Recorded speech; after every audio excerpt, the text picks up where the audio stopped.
tertulis dalam Yohanes pasal 20 ayat 19 sampai dengan ayat yang ke-23. Demikian bunyinya. Ketika hari sudah malam pada hari pertama minggu itu, berkumpullah murid-murid Yesus di suatu tempat dengan pintu-pintu yang terkunci, karena mereka takut kepada orang-orang Yahudi. Pada waktu itu datanglah Yesus dan berdiri di tengah-tengah mereka dan berkata, "Damai sejahtera bagi kamu." Dan sesudah berkata demikian, Ia menunjukkan tangannya dan lambungnya kepada mereka. Murid-murid itu bersukacita ketika mereka melihat Tuhan. Maka kata Yesus sekali lagi, "Damai sejahtera bagi kamu. Sama seperti Bapa mengutus aku, demikian juga sekarang aku mengutus kamu." Dan sesudah berkata demikian, Ia mengembusi mereka dan berkata, "Terimalah Roh Kudus. Jikalau kamu mengampuni dosa orang, dosanya diampuni. Dan jikalau kamu menyatakan dosa orang tetap ada, dosanya tetap ada." Demikian pembacaan firman Tuhan. Saudara-saudara kekasih, seperti dari warta yang telah dibacakan, nama saya sudah jelas di situ. Nama yang diambil dari mantan Menteri Koperasi Indonesia, Pak Bustanil, mantan Menteri Koperasi kian. Mungkin orang tua saya dulu melihat Menteri Koperasi waktu saya lahir, sehingga nama saya dibuat Bustanil. Jadi nyatanya bukan jadi Menteri Koperasi, tapi mungkin bisa juga menyangkut pekerjaan Menteri Koperasi. Iya. Dan saat ini saat ini kita di gereja ini, kami datang dari HKBP Resok Huta Gugung, Sumbul Dairi Sidik Kalang. Kebetulan ada acara yang 2 hari ini di Jakarta ini. Akhirnya kita bisa bertemu melalui ibadah ini. Tadi saya bermarga Simanjuntak, istri di rumah Boru Samosir, dan 3 orang anak dikaruniai Tuhan, 2 perempuan, 1 laki-laki. Mama saya Buru Silitonga, mertua saya Buru Sinaga, dan mama dan bapak saya sama juga dengan mama dan bapak Pak Pendeta Simanjuntak yang di Gedong. Iya, kami orang Sipahutar dan masih asli dari Sipahutar. Iya, jadi kalaupun nanti agak kurang-kurang ini bahasa Indonesianya, maklumlah, seringan di kampung dan baru ini menginjak kaki di kota Jakarta yang kedua kali. Pertama itu di tahun 1998, itu pun hanya Markur. Saya rasa pernah juga kami ke sini merayakan ibadah Pasion hari itu di bulan-bulan April. Dari perguruan HKBP, Sekolah Tinggi Guru Huria HKBP, karena saya dulu dari Guru Huria dan kembali sekolah ke STT HKBP, dan Tuhan mengizinkannya sehingga menjadi pendeta saat ini. Dan lanjutkan katanya, saya lanjutkan, ya kita lanjutkan aja katanya. Jadi yang bulan 2 yang lewat kita lanjutkan, dan telah selesai ujian tesis, tinggal entah kapan wisudanya terserah, yang penting telah selesai ujian tesisnya. Makanya itu dibuat tadi gelarnya di akhir. Jadi itu sekedar sedikit perkenalan dari gereja kita HKBP Huta Gugung, menyampaikan Salam bagi kita semuanya, dan di Hutagung juga dalam keadaan sehat, cuman tidak boleh dipungkiri hanya kantong yang kurang sehat. Kenapa? Karena memang kalau ada di sini orang Sidikalang, orang Sumbul, atau orang Karo, atau orang Dolok Sanggul, orang Siborong-borong, atau saya katakan Sumatera Utara, saat ini dilanda sepertinya krisis. Karena harga semua hasil bumi menurun, membeli pupuk tidak cukup hasilnya, sehingga umumnya petani di Sumatera Utara saat ini merugi. Iya, jadi cabai sendiri hanya dihargai Rp7.000 1 kilo. Iya, sayur pun tidak laku. Yang laku hanya kopi, itu pun sedikit naik. Iya, hanya itu. Jadi itulah kami dari Sidikalang, kami dari Sumatera Utara dalam pertemuan ibadah atau pujian kepada Tuhan hari ini di Minggu Pentakosta. Saudara-saudara kekasih, saya ceritakan hal yang demikian dan mungkin juga hal seperti itu saudara-saudari hadapi di perantauan ini atau di kota yang besar ini, sehingga membuat pikiran kita kacau, mungkin hati kita juga terkecoh oleh masalah-masalah ekonomi yang ada, yang kita hadapi, dan juga masalah mungkin keluarga dan lain sebagainya, mengakibatkan kita khawatir. Dan saat ini juga, dan dari dulu sampai sekarang ini juga, kaum muda juga mengalami banyak hal-hal kekhawatiran, dan mungkin lebih banyak yang harus dipikirkan kaum muda sekarang daripada yang muda dulu. Iya, oleh karena banyaknya informasi yang harus ditampung, disaring oleh kaum muda sekarang ini, sehingga bisa memunculkan kekhawatiran yang luar biasa. Karena pengaruh ilmu pengetahuan teknologi, sehingga mengakibatkan kita semuanya khawatir bagaimana nantinya, mau kemana nantinya, bagaimana caranya, dan lain sebagainya. Sehingga mengakibatkan manusia saat ini cuek, acuh tak acuh, sepertinya tidak peduli, dan bahkan sampai mengurung diri. Seperti halnya para murid Tuhan Yesus, karena takut oleh karena kebangkitan Tuhan Yesus, mereka takut mungkin jangan-jangan orang Yahudi mengatakan bahwa para murid yang mencuri mayat Tuhan Yesus. Jadi mereka takut keluar dari rumahnya, dari tempat perkumpulannya, pintu dan jendela katanya dikatakan di situ ditutup rapat-rapat karena takut.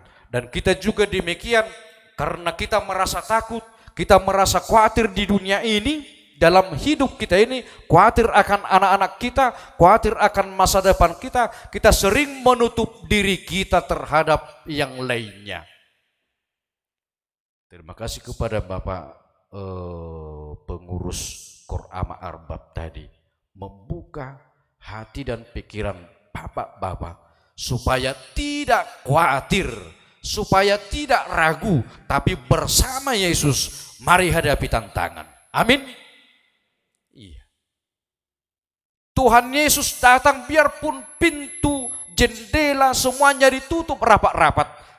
Iya. Dipasang pun kedap suara, dipasang pun lain-lain sebagainya. Tapi Tuhan Yesus mampu hadir menerobos semuanya dan tidak bisa dibatasi oleh pembatas yang ada di dunia ini. Tuhan Yesus hadir kepada mereka untuk menghilangkan kekhawatirannya, membuang keraguan-raguan mereka, tapi mengatakan damai sejahtera bagi kamu. Di Minggu Pentakosta saat ini, kita disapa oleh firman Tuhan, damai sejahtera bagi kamu. Apakah saat ini masih ada damai di dalam hati kita? Masih adakah damai di tengah-tengah keluarga kita? Masih adakah damai di mana kita tinggal? Saat ini Tuhan Yesus mengatakan kepada kita, kalaupun selama ini tidak ada atau kurang berdamai, Tuhan Yesus mengatakan, damai sejahtera bagi kamu.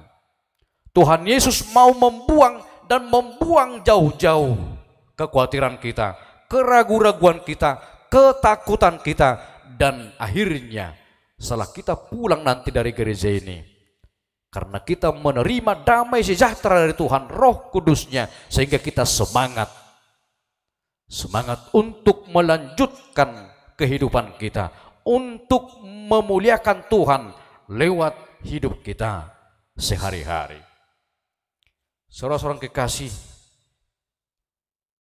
ternyata sudah sering itu kita nyanyikan, dan mungkin paduan suara menyanyikannya itu, bagi Tuhan tak ada yang mustahil. Pergumulan yang kita hadapi saat ini, sakit, penyakit, ataupun masalah ekonomi, masalah anak, masalah masa depan, dan lain sebagainya, saat ini dikatakan tidak ada yang mustahil bagi Tuhan. Yang tidak mungkin jadi mungkin. Epistel tadi juga dikatakan hal demikian. Loh, kok si Saul bergabung dengan Nabi? Siapa rupanya itu? Karena itu anak dari si Kis. Ngapain itu bergabung dengan Nabi? Bagi manusia, bagi kerabatnya, bagi teman sekampungnya yang mengenal dia, bahwa tidak mungkin Saul bersama-sama dengan para nabi. Oleh dunia ini mengatakan bahwa kita tidak mungkin untuk bangkit menjadi orang yang berhasil. Tapi bagi Tuhan tidak ada yang mustahil. Tidak boleh dibatasi oleh dunia ini. Kalau Tuhan berkehendak, itu pasti terjadi dalam dunia ini, dalam kehidupan kita sehari-hari, sehingga kita menjadi kesukaan bagi orang lain. Biarpun kita selama ini dikucilkan oleh orang lain, tapi karena Roh Kudus yang hadir saat ini, yang hadir di dalam hidup kita, membuat kita menjadi orang kesukaan dimanapun kita berada. Di Kisah Rasul 2 ayat 47, setelah para murid menerima Roh Kudus, mereka berdoa bersama, bernyanyi bersama, berkumpul bersama, bersama-sama makan, menikmati hidangan, dan mereka disukai oleh orang banyak. Oleh karena damai sejahtera yang hadir, yang ada dalam hidup kita, yang diberikan Tuhan Yesus, oleh karena Roh Kudus yang memberikan kedamaian juga bagi kita, sehingga kita menjadi orang yang disukai orang lain. Iya. Orang yang dipilih orang lain, orang yang dibanggakan oleh karena damai yang diberikan Yesus kepada kita masing-masing. Bagi Tuhan tak ada yang mustahil. Kepada kawan-kawan Naposo juga, pemuda-pemudi, sesungguhnya kalau Amsal Sulaiman mengatakan itu, supaya kita tidak khawatir di dalam kehidupan kita ini, sesungguhnya masa depan itu ada, dan Tuhan Yesus telah membuktikannya itu melalui kebangkitannya untuk masa depan kita, dan menyuruh Roh Kudusnya turun di dalam kehidupan kita, membimbing kita untuk mengambil, untuk sampai kepada masa depan kita. Iya. Jadi bukan kebodohan akhir dari segala-galanya, akhir dari semuanya. Tapi belakang parang pun kalau diasah pasti tajam. Kalaupun diputuskan, ditinggalkan pacar, aturan yang sudah pacaran atau yang lain sebagainya, jangan langsung berputus asa. Ya, selalu saya ingat itu lagu si Peti Pera. Entah jemaat di sini nggak tahu aku. Dunia belum berakhir bila kau putuskan aku, katanya. Masih banyak kok cowok-cowok di dunia ini. Bukan hanya kamu cowok, demikian juga untuk laki-laki. Masih banyak cewek di dunia ini. Bukan hanya kamu. Dunia belum berakhir. Jadi bukan langsung putus asa. Nyanyian Jek Marpaung, hutibung lubangi dalat tupat diliani. Ibu tuh hamuro kamangin lagi, denai. Ibu tuh hamuro hutibung lubangi dinna. Yuk tahu ngirine. Dalat tupan diliani. Habi husabung mai denai. Hutibung lubangi dalat tupan diliani. Habi lewat. Karena saya melompat, ya kan, melompat sekuat-kuatnya, akhirnya lewat. Tuhan Yesus menangkap kita. Di waktu kita menghadapi masalah hampir putus asa, Tuhan Yesus melalui rohnya menangkap kita. Jangan, ayo kembali ke jalan yang benar. Oleh karena itu, Roh Kudus membimbing, mengarahkan kita ke jalan yang terbaik, yang tidak pernah ditawarkan dunia ini kepada kita, yang tidak mungkin menjadi mungkin karena Roh Kudus menyertai kita di dalam kehidupan kita ini. Menurut saya, menurut logika saya tidak bisa berdiri di sini. Itu logika saya.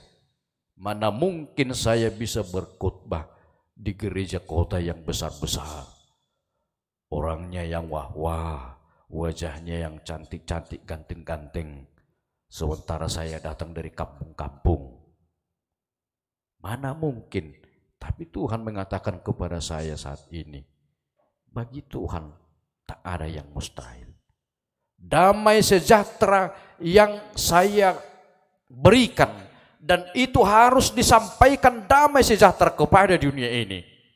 Orang yang menerima damai sejahtera, dan dikatakan tadi di Nats ini di ayat 22, dan sesudah berkata demikian ia mengembusi mereka dan berkata, terimalah Roh Kudus.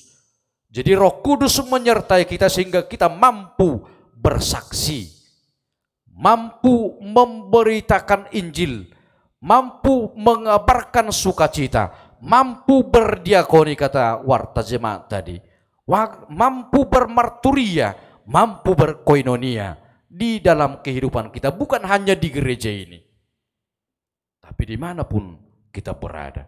Kepada siapapun harus kita melaksanakan tritugas gereja itu, berkoinonia, iya, berkumpul, bermarturia, bersekutu, berdiakonia, memberi sosial. Harus sosial karena kita adalah makhluk sosial. Homo homini socius, bukan serigala bagi orang lain, tapi kita menjadi sesama, menjadi sahabat yang harus juga memberikan yang terbaik bagi sesama kita. Dan jangan lupa, Tuhan tidak pernah tutup mata. Tuhan tidak pernah tutup mata. Orang Batak mengakuinya. Dikatakan demikian. Tudus sunda madang kurhoba tutudulu do. Halak namar dinggab basa tuhula-hula. Mulai danggur batu itu dulu ke gunung, maka batu tersebut akan mengarahkan tanah ataupun batu ataupun kayu turun lagi ke bawah. Itu dilambangkan orang Batak sebagai berkat. Belum batu Tuhan ini mulubur juhi tamar Tuhan. Tuhan adalah sumber dari segala berkat, segala karunia. Hula-hula kita juga meminta, memohon kepada Tuhan. bukan dari hula-hula sumber dari berkat, tapi mereka juga menjadi pendoa bagi burunya, bagi pamuruannya, agar Tuhan memberkati pamuruannya. Jadi menerima dari Tuhan. Halakna burjumar hula-hula idok muse. Piga sudut do teh yak kamang idok suada marah. Halakna burjumar hula-hula idok halak batak. Pidu sudut suada marah.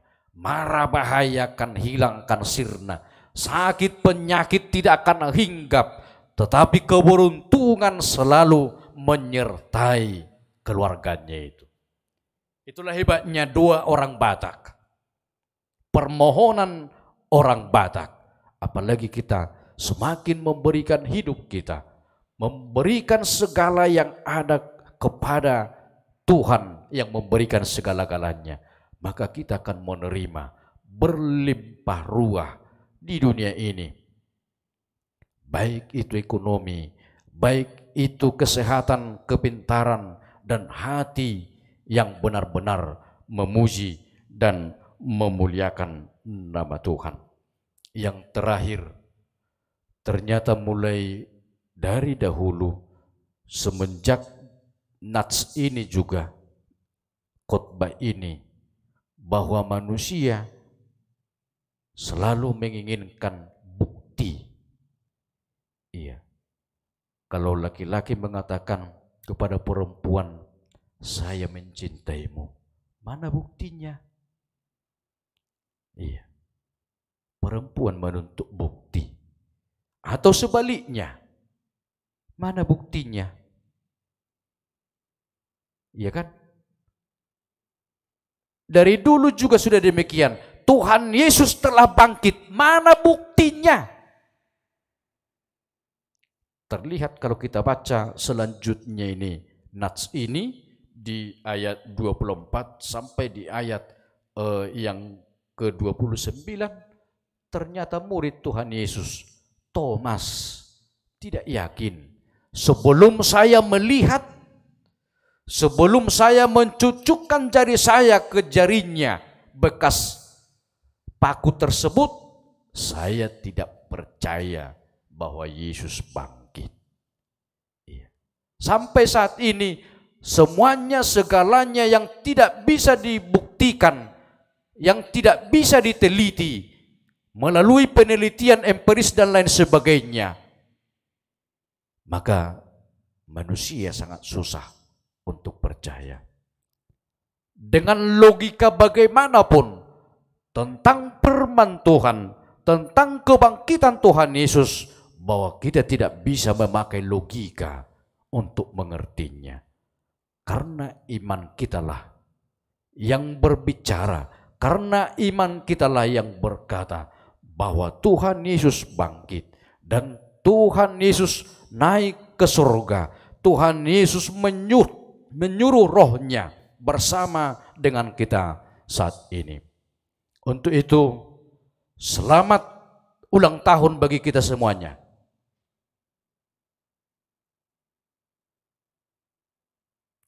Kok bingung kita ini? Loh, kok bingung? Selamat ulang tahun bagi kita. Udah mulai tapi nggak tahu kenapa ulang tahun katanya. Aturan potong kue ya.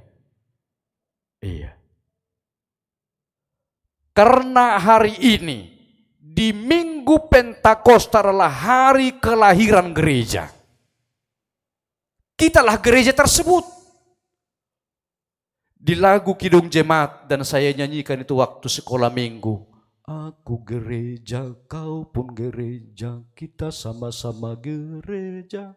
Gereja bukanlah gedungnya, bukalah pintunya, lihat di dalamnya. Gereja adalah orangnya. Jadi kita yang berulang tahun hari ini, gereja. Iya. Sekali lagi saya sapa. Selamat ulang tahun bagi kita semuanya. Iya. Orang yang berulang tahun pasti mempunyai wajah yang ceria. semangat yang berapi-api, seperti nyanyian kita yang pertama tadi, berapi-api, semangat yang begitu, yang tidak ada tandingannya, karena kita menerima berkat yang luar biasa, yaitu Roh Kudus menyertai kita, dan firman Tuhan yang menyapa kita, yang memberangkatkan kita saat ini, mengatakan damai sejahtera bagi kamu. Kita berdoa. Terima kasih Tuhan buat firman yang Kau beritakan kepada kami di minggu hari turunnya Roh Kudus, hari Pentakosta saat ini. Berkati firman-Mu itu